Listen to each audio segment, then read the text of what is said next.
The nightmare should have been over for Kermit Alexander. After all, the gunman who had murdered his mother, sister, and 2 nephews was on death row in San Quentin, where he's been rotting for the past 3 decades. That's right, 3 decades. Kermit may have forgiven this monster, but he still wants California to lift the moratorium on the death penalty and execute him.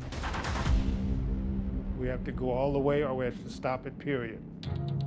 The thing that saved my life, stopped me from pursuing this kid through the streets, was that there was a law that said he'd be responsible when he was caught.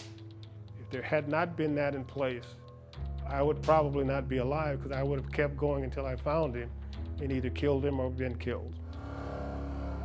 I stepped back and allowed the law to take its effect. His sister Mary shares the same frustration.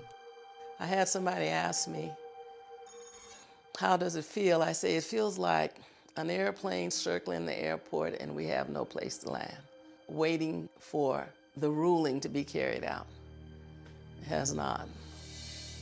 Even though he's got the death penalty, I don't even think that will fill the hole that is in my heart, the longing and the missing of my mother. I know that she will not come back.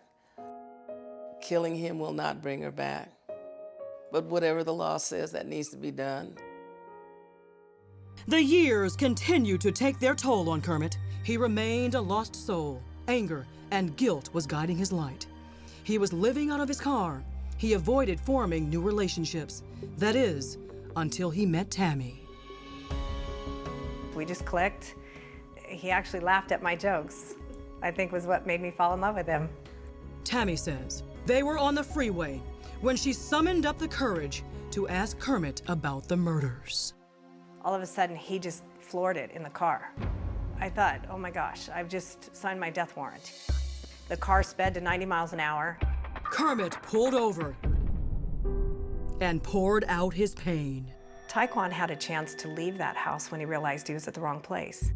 Even if he had gone to the right house, it would have been wrong to kill a woman that was in a wheelchair, to eliminate a lawsuit. He reloaded that gun and executed 2 kids. He had a chance to walk out when he murdered the adults. It would take another twist of fate before Kermit's jagged wounds would finally begin to heal. When he asked me to marry him, I said no. And I said because I went to Haiti and I fell in love with a little boy named Clifton. That's where my life is now. Tammy was trying to adopt the 6-year-old waif she had met while working with a Christian relief group there. So what did Kermit do? He goes to Haiti. He goes to Haiti. Kermit never imagined that he would find redemption in a little orphan, in the unlikeliest of places, and it was love at first sight. He yelled Clifton. He said the boy came and jumped in his arms. And Kermit said at that point, every single voice from my past was just screaming in my ears, his mother, Medee's, more than anything. Let's do this right this time. Let's save this boy. Let's not have another Taekwon Cox. There wasn't a playbook to go on. To bring the little boy back with them was mired in endless years of paperwork and scores of trips to the impoverished country to visit Clifton regularly. And then, the other shoe dropped.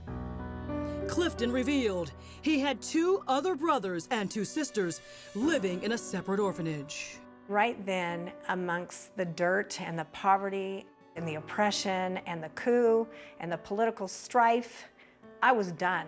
I put up my hands and I said, Lord, you've called the wrong person. I can't do this. And Kermit looked at me and goes, then we take them all. I said, are you serious? And yet, it was Haiti's devastating earthquake that eventually forced the government's bureaucratic hand to release Clifton and his 4 siblings, Manushka, Cynthia, Zachary, and Jameson, into the loving arms of their new family. It's a busy household nowadays, but there's always time for a game of Uno with some of the kids, who are very grown up now. Yep, this is Clifton and Zachary and Zymphia. I just cried, and I was so grateful that he finally came through that pain, and he's out on the other side now. It's a pleasure to have the old Kermit back. Kermit also exorcised his demons by co-authoring with San Francisco State University criminologists Alex Gerald and Jeff Snipes. The title, The Valley of the Shadow of Death, is from Psalm 23 in the Bible. And the valley is a test. And Kermit and Taekwon both went through this dark valley, and one of them got sucked in and could never get out. One was able to see the light again and find an escape. Is it helping you heal? It was a tremendous effort that gave me the opportunity to begin to heal. And as a result of this, I've been able to look at myself, absent guilt, and say I'm just a small part in this big picture. My family was the most important thing, and I'm glad that I'm still here. One ended up being an NFL star.